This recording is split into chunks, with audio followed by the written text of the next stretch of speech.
긴장되는데요. 네, 감사합니다.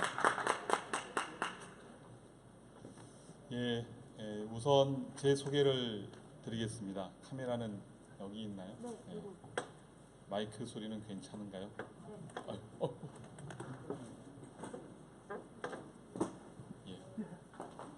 됐죠? 됐죠? 예.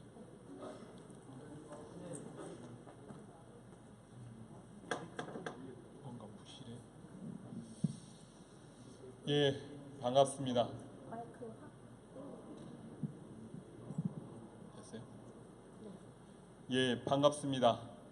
저는 제주 서귀포가 지역구인 위성곤 의원이라고 합니다. 소속은 더불어민주당입니다. 우리 제주 얘기를 먼저 하겠습니다.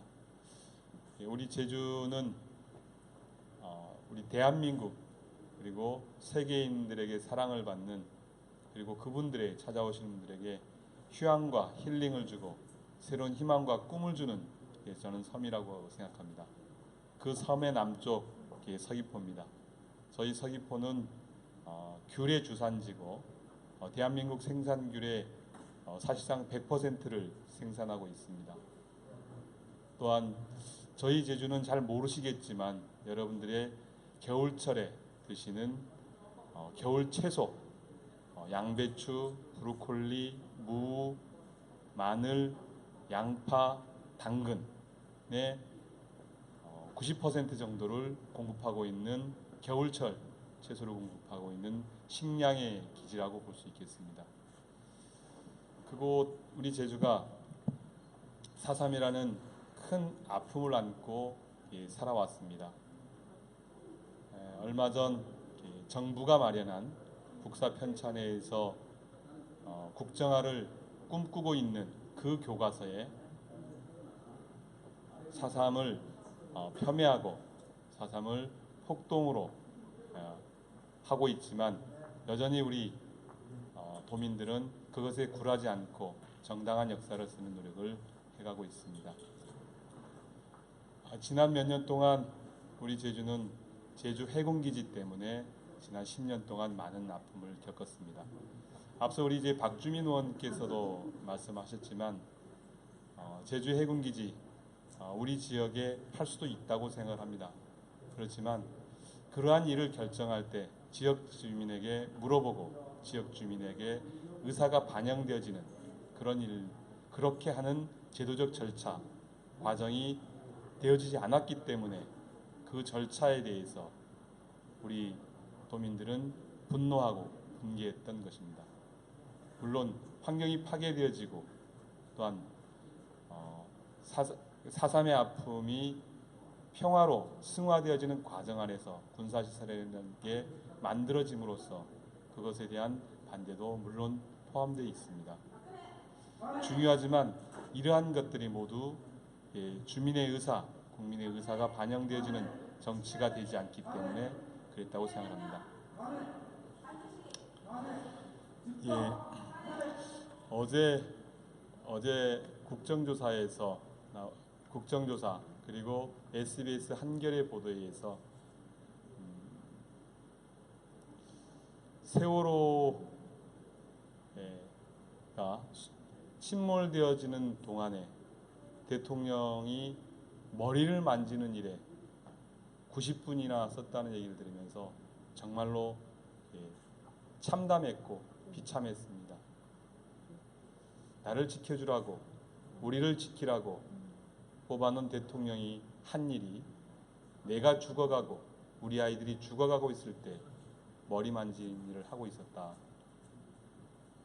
그 머리 만지지 않으면 그 일 할 수 없었던 것인가 이런 생각을 합니다. 지금 국민 여러분께서 편하게 모시지 못하고 추운 날씨에 촛불을 들고 거리로 나오실 수밖에 없는 상황을 만들어낸 대한민국의 국회의원의 한 사람으로서 우리 국민 여러분께 진심으로 사죄와 그리고 반성을 합니다. 현재 대한민국은 정상적인 민주공화국이 아닙니다. 박근혜 대통령의 비선실세, 최순실에 의해 국정 시스템이 붕괴되었고 정권과 재벌이 결탁하는 사이 경제는 파탄 지경에 와 있습니다. 서민들의 삶과 민생은 무너졌고 국민들의 생명과 안전까지 위협받고 있습니다. 대한민국 국회가 박근혜 대통령을 12월 9일 반드시 탄핵해야 되는 이유이며 명분입니다. 박근혜 대통령이 자기 자신만을 위해 청와대 보호를 받고 있는 사이에 우리나라의 국정은 마비되고 파괴되어 가고 있습니다. 미국 대통령 교체와 함께 일본, 중국, 러시아 등 주변 국가들은 국익을 위해 미국과 접촉하며 한 발 앞서 나가고 있지만 우리는 그렇게 하고 있지 못합니다. 11월 11일 최초로 발생한 AI는 발생 한 달도 되지 않아 전국적으로 확산되었습니다. 2016년 12월 6일 기준 현재 78개 시도 19개 시군에 AI가 발생하여 경남, 경북, 제주를 제외한 전국으로 확산되어지고 있습니다. 12월 6일 현재 507만 마리의 가축이 매몰 처분되었습니다. 축산농가의 피해가 너무나 큰 상황입니다. 정부의 초동 방역이 실패한 것입니다. 국정 여기저기서 국정 혼란이 발생하고 있음에도 대통령은 아랑곳하지 않고 청와대에 앉아서 청와대를 지키겠다고 얘기를 하고 있습니다. 지금 우리나라는 여러 문제가 있지만 가장 큰 문제는 청와대에 있는 박근혜입니다. 박근혜는 지금 우리의 현재 문제이고 현재 재앙의 상징입니다. 오늘 저는 세월호 관련되어서 우선 말씀을 좀 드리겠습니다. 2014년 4월 16일 그곳 세월호 진도 팽목항 맹골수도에서 304명이 배와 함께 세월호와 함께 아무도 살려내지 못한 그것에 대해서 우리는 그 당시에 세월호 이전과 세월호 이후는 전혀 다른 세상이 될 것이고 다른 대한민국이 될 것이라고 얘기해 왔습니다. 그렇지만 그 이후 세월호 침몰 이후 대한민국은 하나도 바뀌지 않았습니다. 정부가 어떻게 세월호의 진상규명을 방해하고 또한 조사를 방해하고 그리고 선체 인양을 제대로 하고 있지 못한지에 대한 이야기를 오늘 저는 우선 하도록 하겠습니다.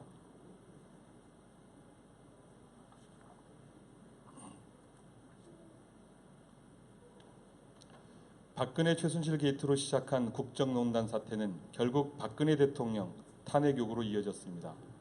여기에는 세월호 참사 당일 박 대통령의 7시간 행적에 대한 의혹도 포함되어 있습니다. 탄핵 소추안에는 박 대통령의 세월호 참사에 제대로 대응하지 못해 헌법의 생명권 보장 조항을 위반했다는 내용이 분명하게 명시되어 있습니다. 어느덧 4.16 세월호 참사가 발생한 지 2년하고도 8개월이 지났습니다. 세월호의 역사는 너무나 큰 아픔이지만 이제는 투명한 절차와 안전한 인양으로 사고 진실 규명과 재발 방지 대책을 세우는 것이 남은 자들의 의무라고 생각을 합니다. 그러나 정부가 말로는 세월호 참사의 진상 규명과 재발 방지를 약속했습니다마는 세월호 특별조사위원회 진상조사 활동에 전혀 협조하지 않고 오히려 방해했습니다. 최순실, 박근혜 국정농단 사태로 보건대 우리 정부의 특조위 조사활동 방해 행위는 박근혜 세월호 참사 당일 대통령의 7시간 행적이 특조위 조사에 의해 드러나는 것을 감추기 위한 다분히 계획적이고 의도적인 행위가 아닌가 생각되어집니다. 우선 정부의 세월호 특조위 활동 방해 행위에 대한 개괄적인 사항을 말씀드리겠습니다. 진상조사에 필요한 특조위 예산은 기재부에 의해 전액 삭감되었고 해양수산부는 특조위의 선체조사 협조 요청을 거부해 왔습니다. 정부는 2016년 예산에 세월호 특조위의 진상조사를 위한 사업비 198억 6천만 원 중 31%인 61억 7천만 원만 예산에 반영하였고 세월호 침몰 원인에 대한 과학적, 기술적 정밀 검증을 위한 인양 선체 정밀 조사 예산 48억 9천만 원은 전액 삭감하였습니다. 대신 해양수산부 예산에 인양 후 세월호 선체에 대한 청소와 방역 예산 40억 원을 편성했습니다. 이것은 진상규명을 위한 결정적인 증거가 될 세월호 선체에 대한 특조위의 진상조사 활동은 인정하지 않으면서 해양수산부의 세월호 선체에 대한 현장 청소 예산을 반영한 것입니다. 이는 특조위 활동에 대한 명백한 방해일 뿐 아니라 증거인멸 및 진상규명 방해 행위에 다름이 없습니다. 해수부의 주장대로라면 이미 정부에 의해 현장 정리 및 청소가 끝난 후에 선체에 대한 특조위 조사가 진행돼야 하며 그 저희를 의심하지 않을 수 없습니다. 급기야 세월호 특별법에 의해 세월호 참사 진상조사를 위해 창설된 세월호 특별조사위원은 지난 6월 정부에 의해 조사활동이 강제 종료되었습니다. 9월 달에는 사실상 강제 해산 조치를 당하였습니다.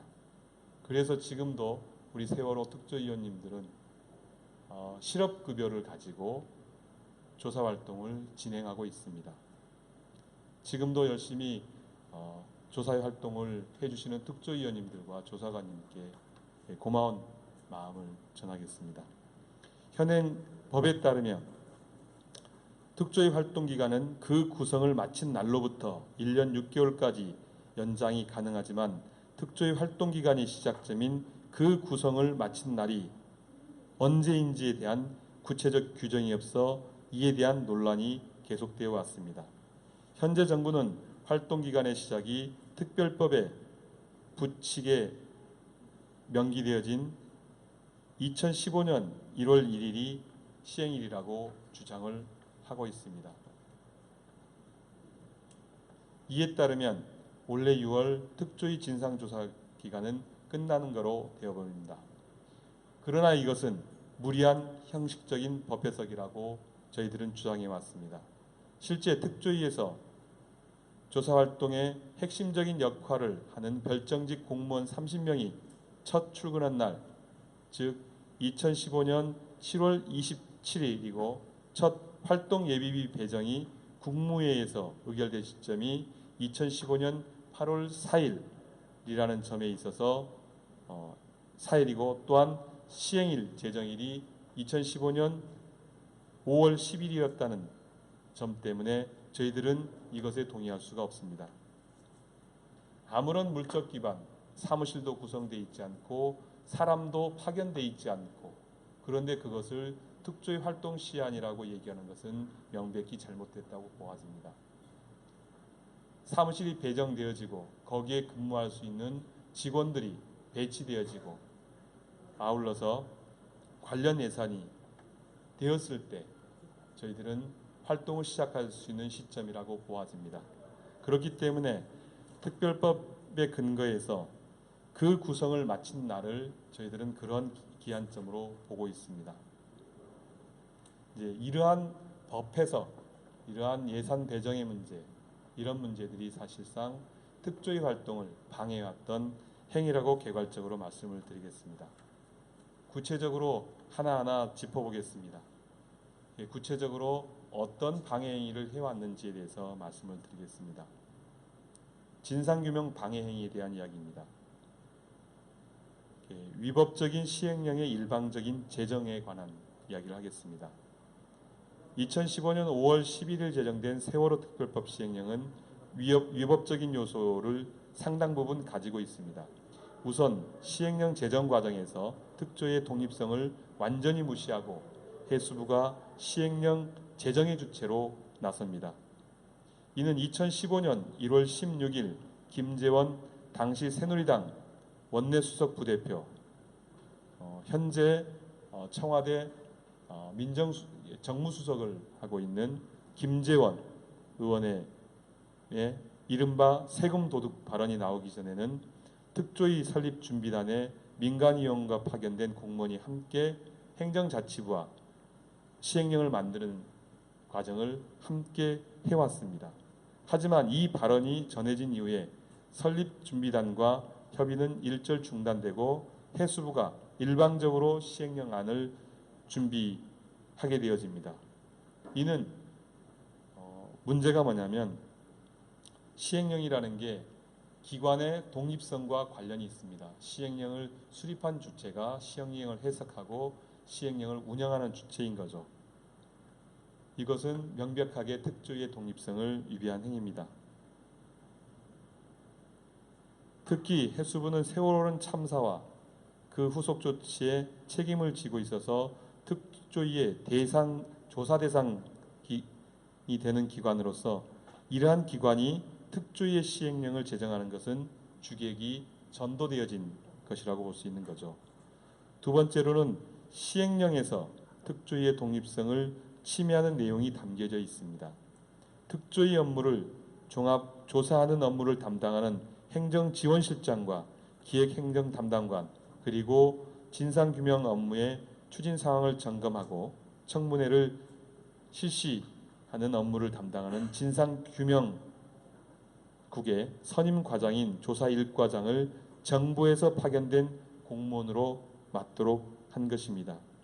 이 핵심 보직을 파견 공무원으로 세움으로써 특조위의 활동을 방해하려고 한 것이죠.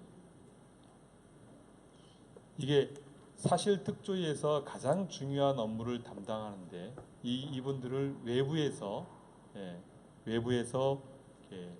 객관적이고 이 업무를 수행할 사람을 모셔와야 되는데 그렇지 않고 내부 공무원으로 임명함으로써 특조위 활동을 방해를 한 행위라고 볼 수 있겠습니다. 셋째로는 시행령에는 특별법 취지에 반하는 내용이 들어가 있습니다. 특별법은 특조위의 임무로 안전한 사회 건설을 위한 종합대책 수립이라고 규정하고 있습니다. 그런데 시행령에는 이를 해상사고로 한정해 버렸습니다.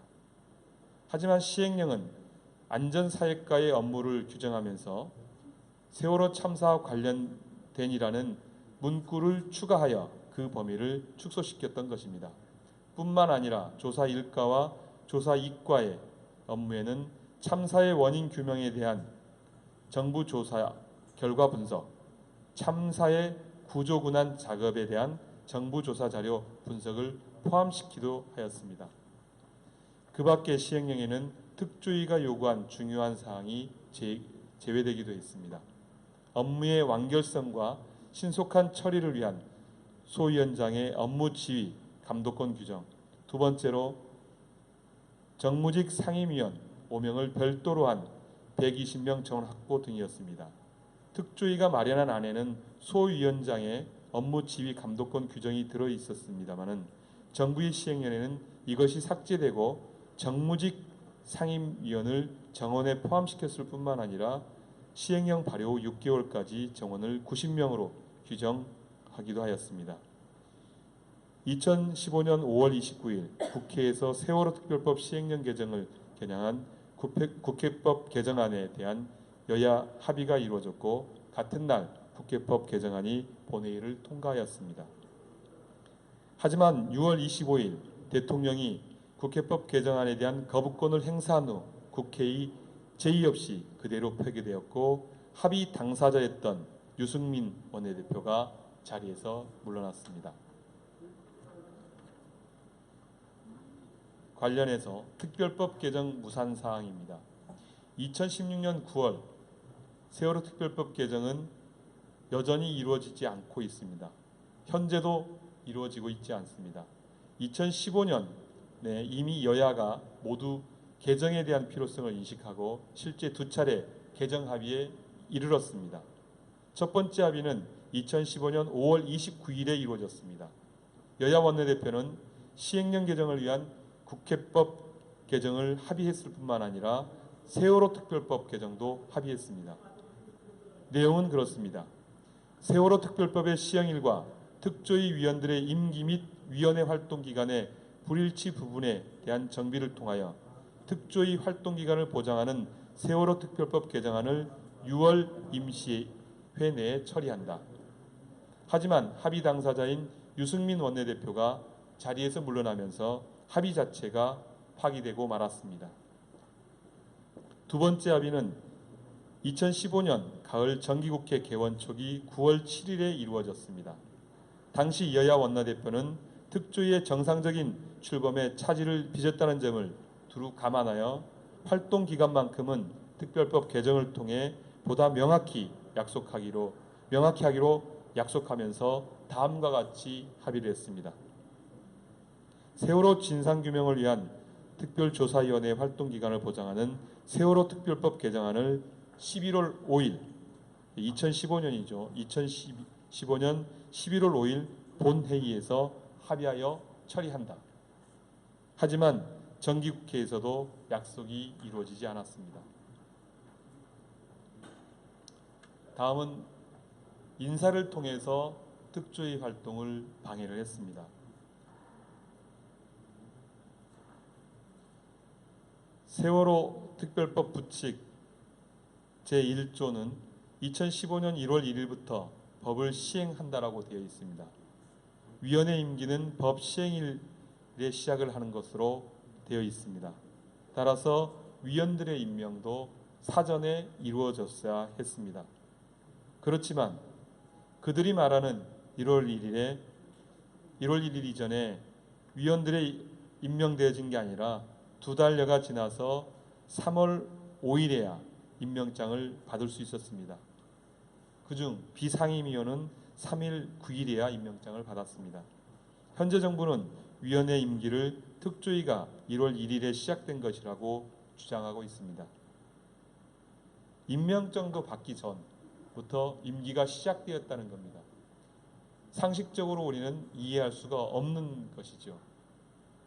특히나 활동기한이 정해진 상태에서 임명장을 활동기간이 만약에 1년 6개월로 되어 있기 때문에 2016년 5월 30날 임명장을 주고 임기는 2015년 1월 1일부터 시작되었다라고 주장하는 것과 진배가 다름이 없습니다. 또한 이번에는 이제 진상규명국장, 가장 중요한 국장인데 그 국장을 사실상 임명을 안 했습니다. 이 진상규명국장이 아직까지도 임명이 되고 있지 않습니다. 즉 진상규명을 위한 특별법이고 안전사회를 위한 특별법인데 진상규명국장을 임명하지 않고 어떻게 진상규명을 하겠습니까? 아직까지도 임명을 안 했지만 사실은 진상규명국장에 대한 인사 추진은 지속적으로 진행되어 왔습니다. 그것을 정부가 막은 거죠. 특조위에서 진상규명국장을 채용하기 위한 공고를 2015년 8월 7일부터 17일까지 냈습니다.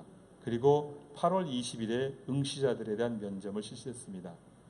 관련 규정에 따라 9월 8일 인사혁신처의 역량평가가 실시되고 이후 청와대의 인사검증이 이루어졌으며 11월 17일에는 인사혁신처로부터 고위공무원 임용 심사위원회 검증 통과를 통보받기도 했습니다.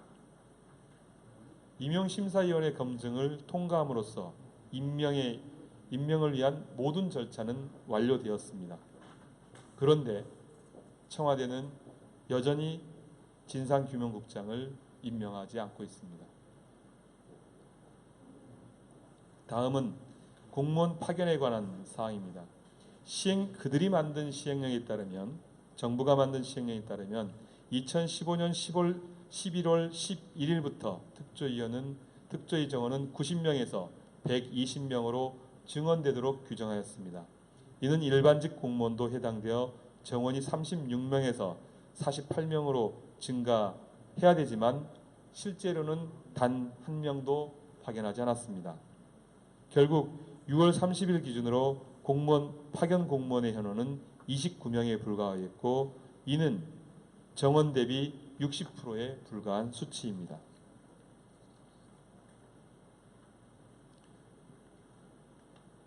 그럼 세월호 특조위의 예산은 또 어떻게 됐을까요? 예산은 일을 하는 데 있어서 가장 중요한 일이죠. 예산이 없으면 일을 할 수 없으니까요. 2015년 초 특조위 설립 준비단은 2015년 예산 요액을 최초 240억 원으로 편성하고 정부에 요청하였습니다. 이후 시행령 재정이 지연됨에 따른 자연 감수분이 발생하였고 사업 내용을 일부 조정하여 당초 예산인 159억 원으로 줄여 신청을 했습니다. 정부는 여기에 44%인 70억 원이나 감액되어진 89억 원을 8월 4일에야 지급하기로 국무회의에서 의결을 합니다. 참사의 진상규명을 위해서는 적극적인 현장 조사가 필수적임에도 불구하고 여비를 87%나 삭감하였고 정밀 과학조사, 디지털 포렌식 조사 등 예산이 3분의 1로 줄여버렸습니다. 진상규명을 위해 동원해야 할 과학적이고 객관적인 조사 기법을 활용하지 못하게 하였습니다.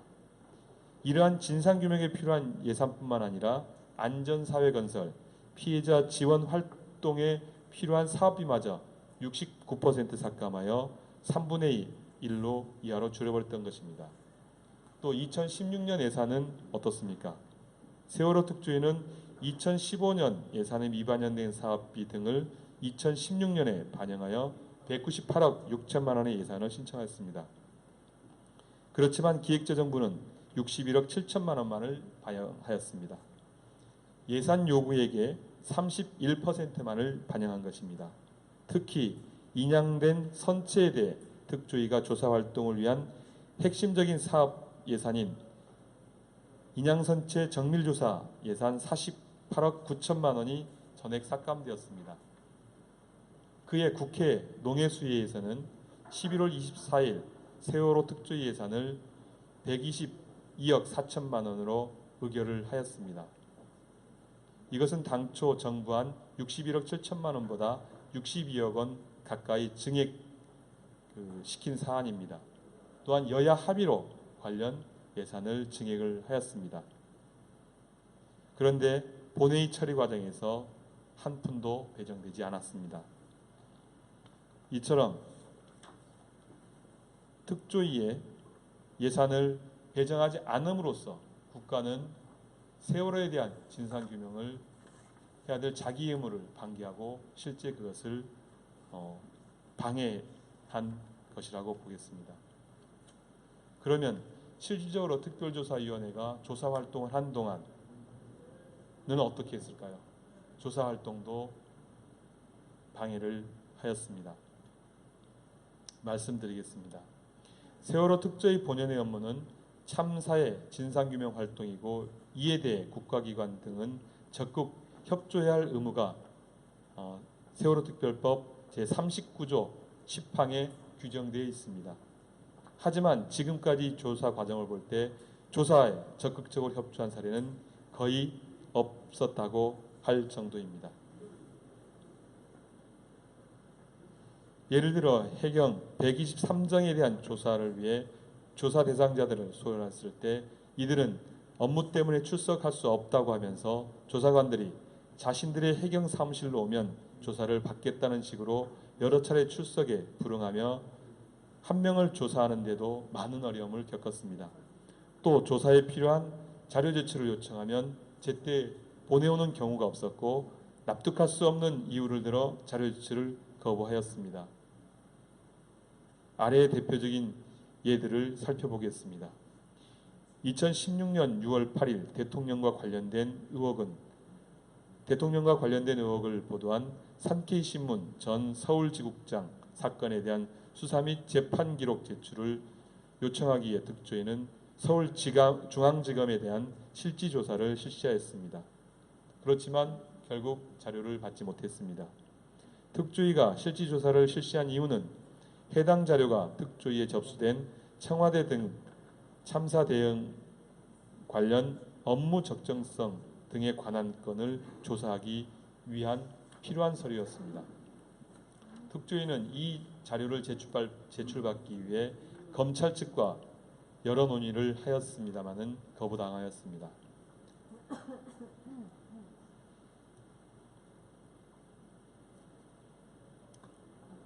예, 저에게 댓글이 왔네요. 국도 최남단 자랑스러운 위성군 반갑수다게. 저도 반갑수다. 근데 목이 많이 메이네요. 부모님 여기 한번 앞에 받으시면 안 돼요? 뭐 마심? 아, 예, 고맙습니다. 이렇게 그 앞에 보이시죠?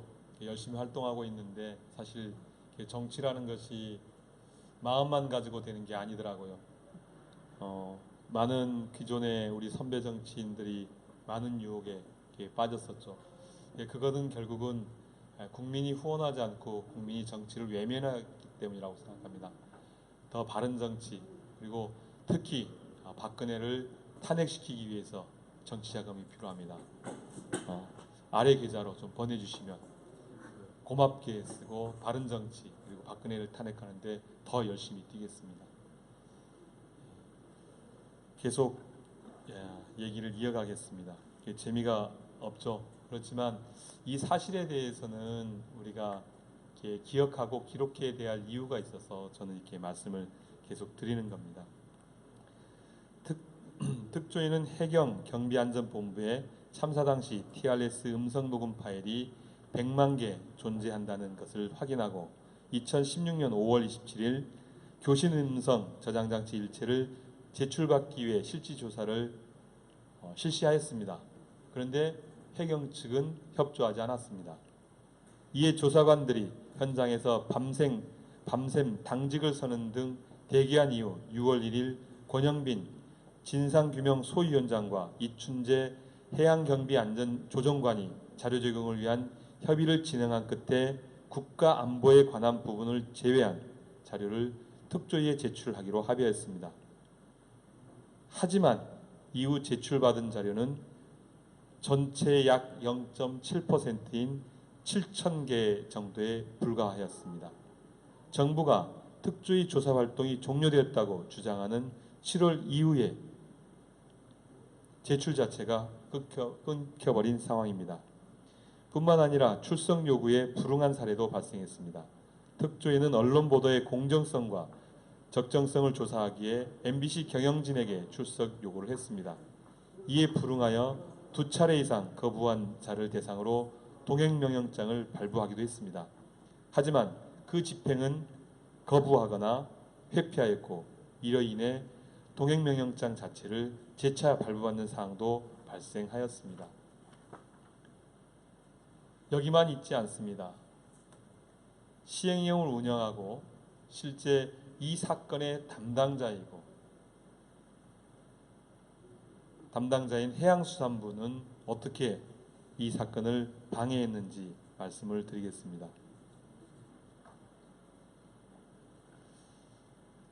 2015년 1월 22일 조대한 부위원장 겸 사무처장 예정자는 설립준비단 실무자 중 자신이 추천한 민간 전문위원 3명을 비롯한 파견공무원 4명의 철수를 지시하고 원소속 기관인 해수부 등에도 공무원의 복귀 명령을 요청하였습니다.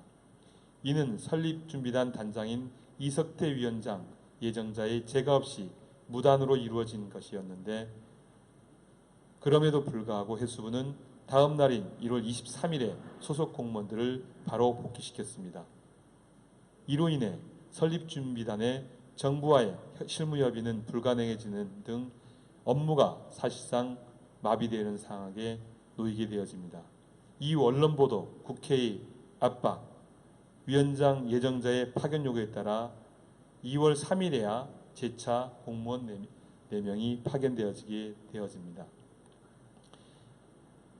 2015년 11월 19일 한 언론사는 해수부 세월호 특조위 BH 조사 시 여위원 사퇴 표명 대응 문건이라는 제목의 기사를 보도하였습니다. 관련해서는 제가 업무보고에서도 질의한 사항입니다. 이 기사에 따르면 해양수산부는 세월호 특조위 관련 현안 대응이란 문건을 작성하여 특조위가 대통령의 직무 적정성에 대해 조사하는 것을 막기 위해 특조위 내 여당 추천위원들이 전원 사퇴를 표명하고 항의 기자회견을 하도록 하는 등의 지침이 마련되어 있었습니다. 또한 여당 국회의원들이 특조위에 회의록 제출을 요청하고 필요시 특조위 운영을 비판하는 성명서를 발표하는 내용도 포함되어 있습니다. 뿐만 아니라 해수부와 특조위, 여당 추진위원 간 협조 소통 채널을 강화하고 특조위 내에서 부위원장과 여당 추천위원 및 파견 공무원 간 소통을 강화하는 내용까지 포함되어 있습니다. 이것은 사실상 사실로 밝혀졌고 특조위는 이것 이후에 사실상 특조위 활동 그리고 여당과 야당의 협의 활동은 중단된 상태에 와 있습니다. 선체 인양과 관련되어서 말씀을 드리겠습니다.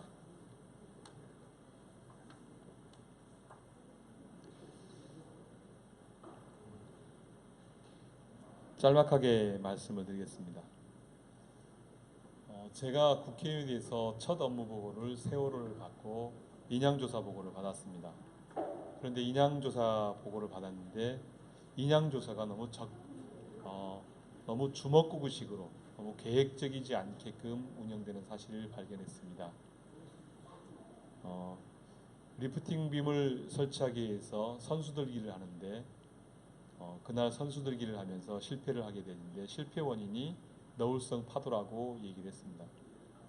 그래서 제가 물었죠. 여울성 파도를 뭘로 관측했냐고 했더니 목측으로 했다고 합니다.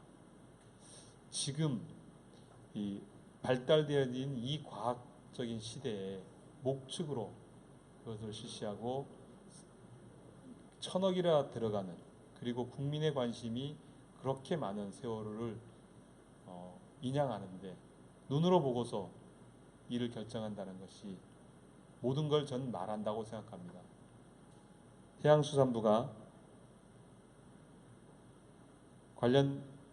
인양과 관련된 방식을 바꾸고 인양을 내년 6월까지 하겠다고 발표를 했습니다.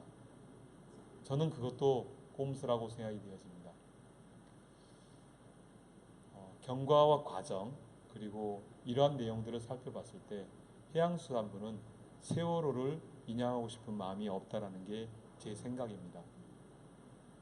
국민들이 세월호를 인양해서 그것을 기억하고 그 기억을 통해서 새로운 대한민국 정말 국가는 뭘 해야 되고 국가는 어떤 일을 해야 되는가 그리고 국가는 어떤 일을 하지 말아야 되는가 우리 사회는 뭘 기억해야 되는가를 확인해야 되는 작업이 필요한데 그러한 것에 대해서는 관심이 없는 것이죠.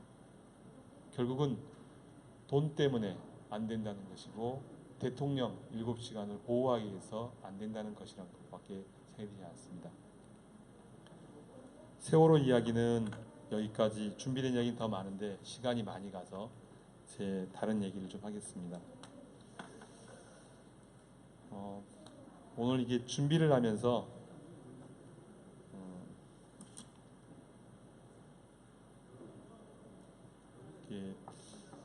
우리 지금 탄핵 광장에 나와서 광화문에 아니면 저희 지역 제주 서귀포에 내일은 저희 지역 제주 서귀포 대정이라는 읍에서 모여서 집회를 하는데 그곳에 오셨던 분들이 얘기나 그리고 또한 관련 시국과 관련되어서 발표한 성명을 같이 좀 공유를 좀 하도록 하겠습니다.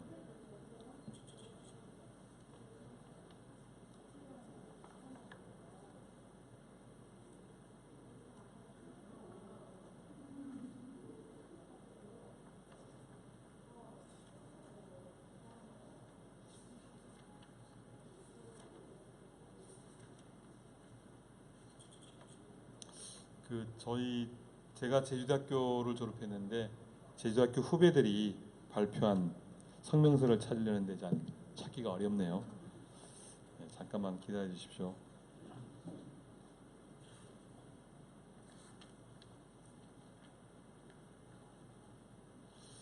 준비를 잘 해뒀는데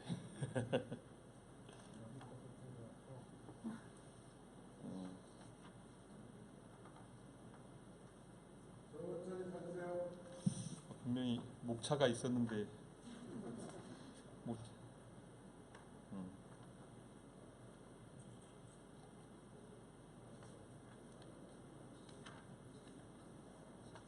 예. 제가 오늘 이제 그 시국선언문을 이렇게 인쇄해서 만든 이렇게 시국선언이라는 책자를 가졌고 여기에 이제 수록되어진 내용들을 다 읽어 들어보고 싶었지만 이 하나만 골라서 저희 후배들이 발표한 내용을 발표를 하겠습니다. 네. 박근혜 대통령은 국민의 규탄 앞에 자신이 진심으로 응답하라. 비선실세 국정논단. 대한민국 국민들과 미래를 바라보는 청년들은 국가의 울타리 안에서 꿈을 꾸고 각자의 삶을 위해 노력하고 있다. 하지만 현재 국민들과 우리 청년들의 꿈을 가리고 훼손하고 있는 가장 큰 화제는 비선실세의 주인공인 최순실과 국정논단을 방치한 박근혜 정권에 대한 논쟁이다. 어디서부터 시작인지조차 가늠할 수 없는 소위 게이트 열풍은 개인의 비리 문제가 아닌 대한민국 전체가 흔들리는 초유의 사태로 번지게 되었고 이에 대다수의 국민들은 믿기 힘든 시국 앞에서 자괴감을 느끼며 상실감에 무릎 꿇었다. 하지만 10월 27일 오늘 제주대학교 학생들은 거기서 주저앉지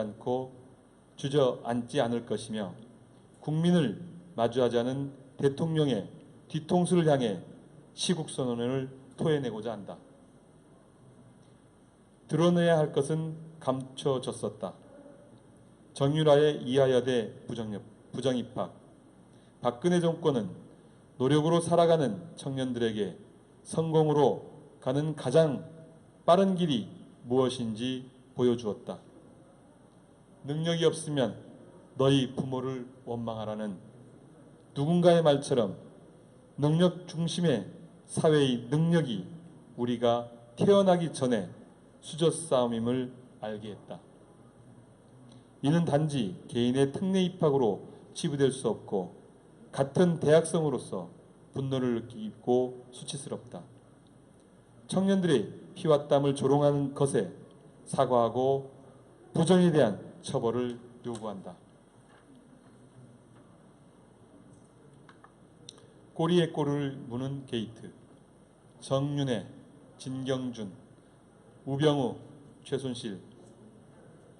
중앙기지를 수하는 성벽들이 하나씩 뚫려가듯 감출했던 게이트들은 걷잡을 수 없이 커져 국민들과 우리 청년들의 일상에서 지울 수 없는 상처가 되었다.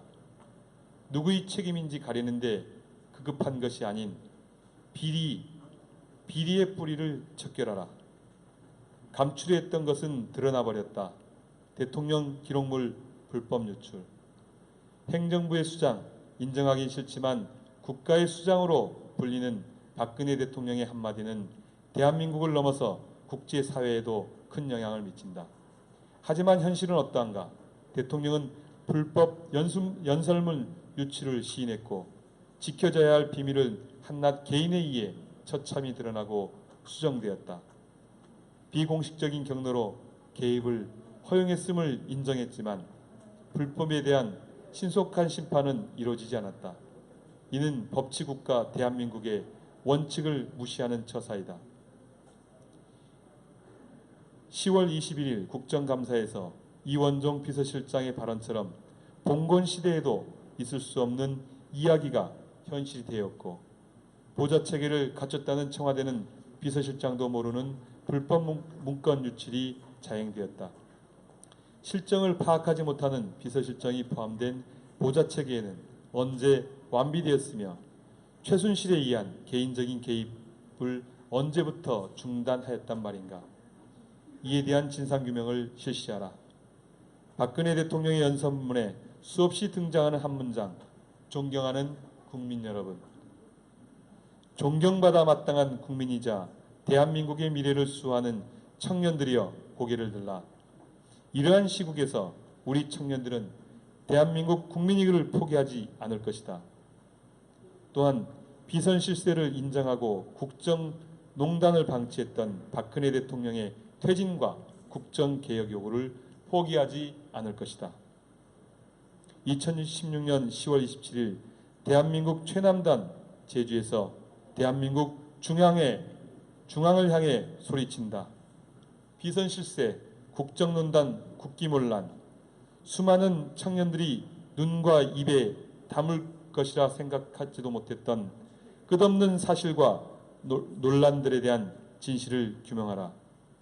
박근혜 대통령은 누군가에 의한 것이 아닌 본인이 진심으로 국민들에게 응답하라.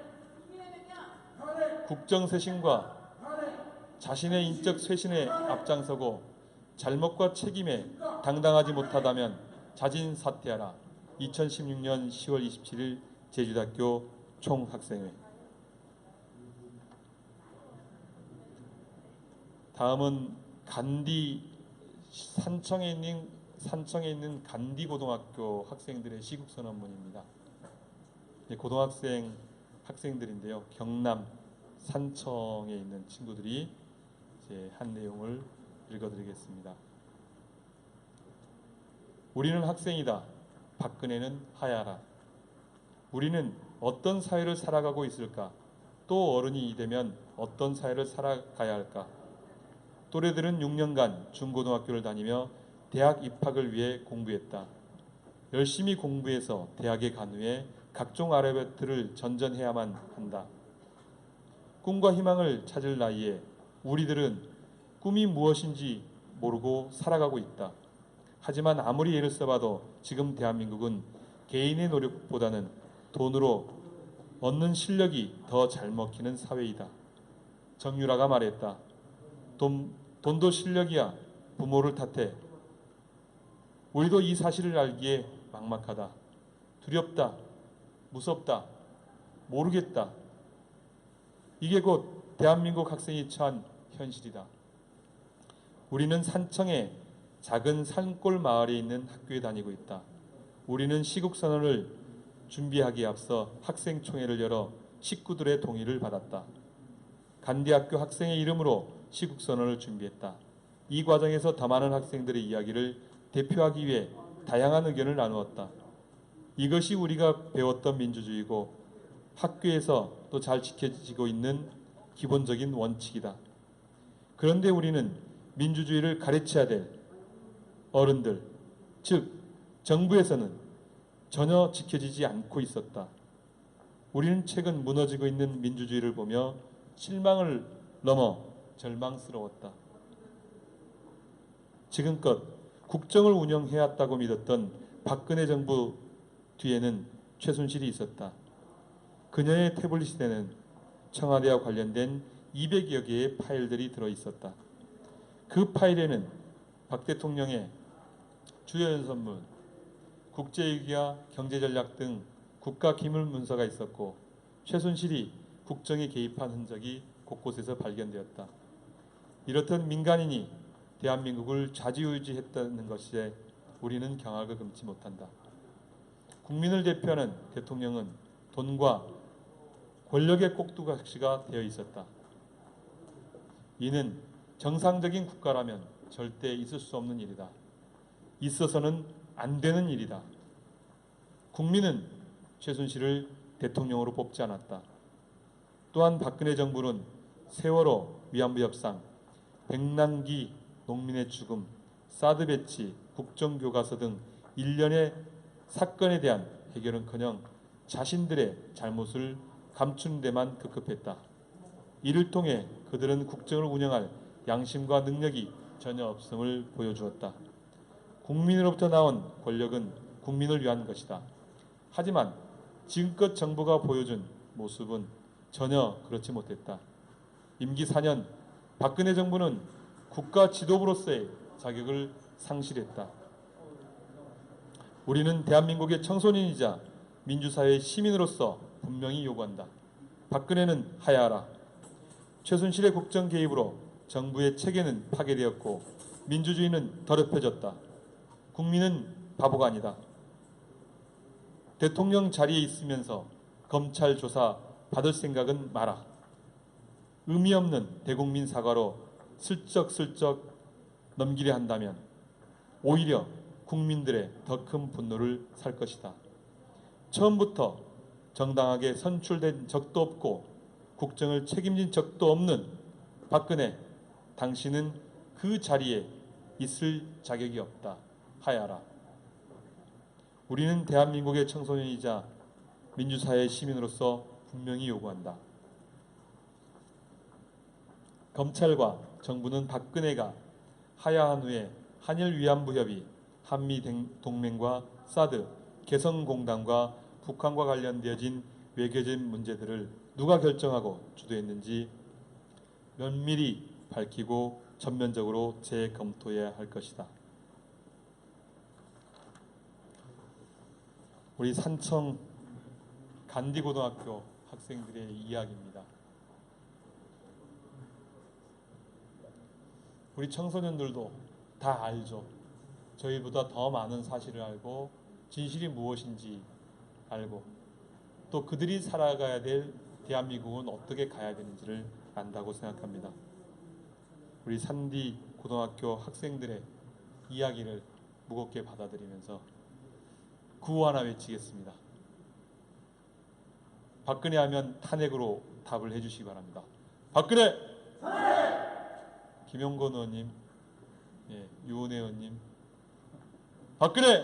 탄핵! 감사합니다. 하나만 더 읽고 제 시간이 거의 다 됐죠. 제 얘기 마무리하겠습니다. 대구 여고생이 대구에 있는 여고생이 집회에서 자유 발언한 내용인데요. 전문을 저희가 찾아서 이렇게 준비해서 그 얘기를 같이 공유해 볼까 합니다. 고등학교 2학년 조누구누구라고 합니다. 먼저 이렇게 많은 분들이 와주신 걸 보니 제가 혼자는 아닌 것 같아서 굉장히 힘이 됩니다. 감사합니다.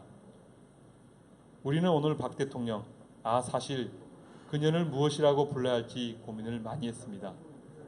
이 세상 어느 나라, 어느 사전에도 나라를 무당에게 맡기고 꼭두각시 노릇한 지도자를 칭하는 호칭이 없어서 아직은 부득이하게 대통령이라 칭하도록 하겠습니다. 네, 그렇습니다. 우리는 오늘 박 대통령의 국가 권력을 사유한 최순실과 함께 국민을 우롱하고 국가를 저버린 죄에 맞서 정의를 실현하기 위해 이 자리에 모였습니다. 사실 저는 굉장히 평범한 고등학생입니다. 평소 같았다면 저는 역사책을 읽으며 다음 모의고사를 준비했을 겁니다. 허나 저는 이 부당하고 처참한 현실을 보며 이거 정말 아니다라는 생각에 저는 살아있는 역사책 속에 나오게 되었습니다. 저는 무언가를 해야 했습니다.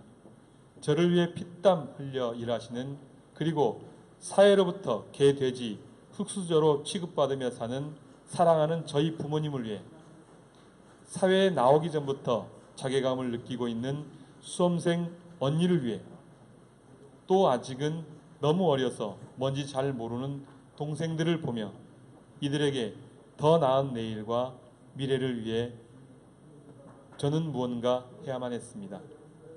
현재 박 대통령은 그리고 대한민국의 대부분 언론은 박근혜 대통령이 아닌 최순실 씨에게 그 초점을 맞추고 있습니다. 하지만 저는 이것이 본질을 흐리고 있다고 생각합니다. 박 대통령은 현재 최순실 게이트 외에도 역사 교과서 국정화, 한반도 사드 배치, 위안부 합의, 세월호 참사 등과 같은 말도 안 되는 정책과 대처로 국민들을 농락해 왔으며 증세 없는 복지라는 아주 역설적인 공약을 내세워 대통령직에 당선되었을 때도 그 이후에도 담배세 인상때와 같은 간접세로 우리 서민들을 더 힘들게 만들었습니다. 박 대통령은 지난 4일 대국민 담화를 통해 정치와 경제를 해야 할 수 없다는 메시지를 남겼지만 여러분, 그녀가 있을 때도 국정이 제대로 돌아간 적이 있기는 했습니까? 대체 당신이 만들고 싶었던 나라는 어떤 나라입니까? 당신이 되고자 했던 대통령은 어떤 대통령입니까? 약속했던 복지는 물거품이 되었고 국민의 역사에는 복채처럼 쓰였습니다. 우리 청소년들은 이런 사회와 현실을 보고 이러려고 공부했나 자괴감을 느끼고 괴로울 뿐입니다. 즉 박 대통령, 아니 박근혜 씨야말로 이 모든 문제의 근원이자 본질이며 최순실 씨는 이 모든 사건의 포문을 여는 게이트 역할을 했던 것입니다. 결론적으로 박 대통령과 최순실 씨가 다른 점이 있다면 하나, 박 대통령이 대통령, 국민의 대표라는 권력과 직위를 가졌다는 것입니다. 여러분, 권력이란 그 힘의 크기만큼 그에 상응하는 책임도 커지기 마련입니다. 박 대통령은 우리의 국민, 우리의 주권자가 준 권력을 사사로운 감정으로 남발하고 제멋대로 국민 주권자의 허락 없이 이를 남용하였습니다. 그녀가 자신의 지위를 이용해 권력을 남용했다면 이것은 그 남용한 권력에 대한 책임을 질 차례입니다. 생각보다 상당히 기네요. 계속하겠습니다. 그렇게 저는 오늘 개국 97년 11월 5일 다음과 같은 박 대통령에 대한 책임을 요구하는 바입니다. 하나, 박 대통령은 연설문 및 청와대 홍보자료 등 무단으로 배포 수정하여 민주주의를 부정하고 최순실 특정 개인과 관련된 모든 최순실 게이트 사건에 대한 진실을 규명하십시오.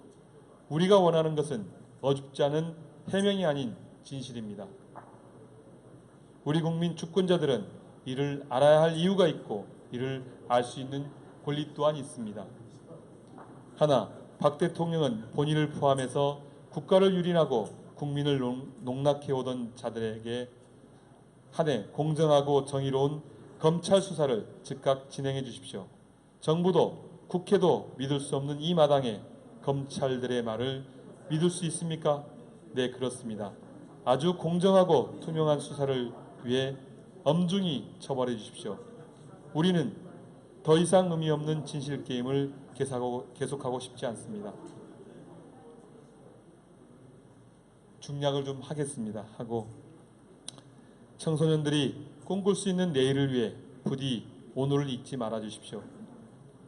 56년 전 1960년 6월 28일 바로 이 땅에서 대구 학생들이 불의와 정의를 규탄하며 민주주의를 지켰듯이 바로 오늘 또다시 대구 시민들이 민주주의를 다시 일구어 내야 할 때입니다. 존경하는 대구 시민 여러분, 이것이 마지막이 아닌 시작입니다. 이 길 끝에 무엇이 있을지 모르겠지만 우리 꼭 함께 손을 잡고 그 끝을 봅시다. 자유롭고 정의로운 대한민국의 무궁한 영광을 위하여 민주주의와 만세. 대구에 있는 조모 여고 2년생이 글이었습니다. 예, 감사합니다. 켈리님 후원해 주셔서 그거밖에 보이지 않습니다. 많은 의원님들이 이제 농성을 위해서 저희가 8시에 교체 타임인데 많은 의원님들이 와 계십니다. 예, 저도 8시부터 이제 농성단에 들어가야 돼서 마무리를 지어야 될 것 같습니다. 중요한 것은 우리 아이들이 왜 그곳 현장에 나왔는가, 우리 국민들이 왜 시위에 나왔는가, 또 우리의 광화문 그리고 거리에서 촛불을 드는 이유는 무엇이고 온라인상에서 댓글을 달고 온라인상에서 서명을 하고 또 서명을 하는 사람을 지지하고 이러는가. 그것은 무너진 대한민국 때문이라고 생각이 됩니다. 대통령이 박근혜는 대한민국을 버렸습니다. 박근혜는 국민을 버렸습니다. 박근혜는 우리 아이들의 미래를 버렸습니다. 우리는 이제 모레 있을 국회 본회의에서 대한민국을 새롭게 세워야 합니다. 그것이 헌법기관으로서 우리 국회의원에게 부여한 임무라고 생각합니다. 새누리당 내에서 박근혜에게 부역하고 박근혜를 보호하고 박근혜를 호위하는 이를 제외한 나머지와 국민의 편에 선 국민의 대한민국을 새롭게 만들고 싶은 사람들이 나누어져야 된다고 생각합니다. 분명하게 우리는 승리할 것입니다. 그 승리를 통해 새로운 대한민국을 만들어 가야 된다고 생각합니다.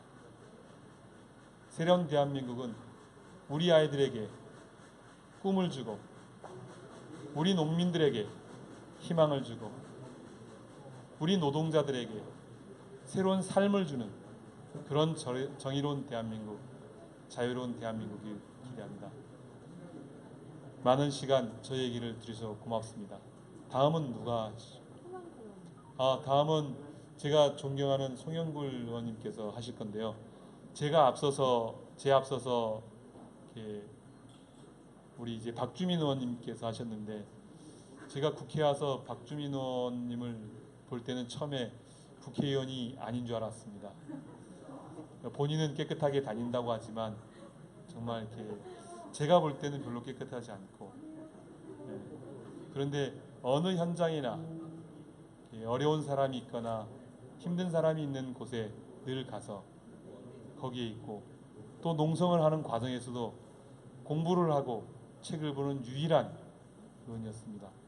물론 몇 분 보시긴 했지만 박주민 의원만큼 열심히 보지 않았던 것 같습니다.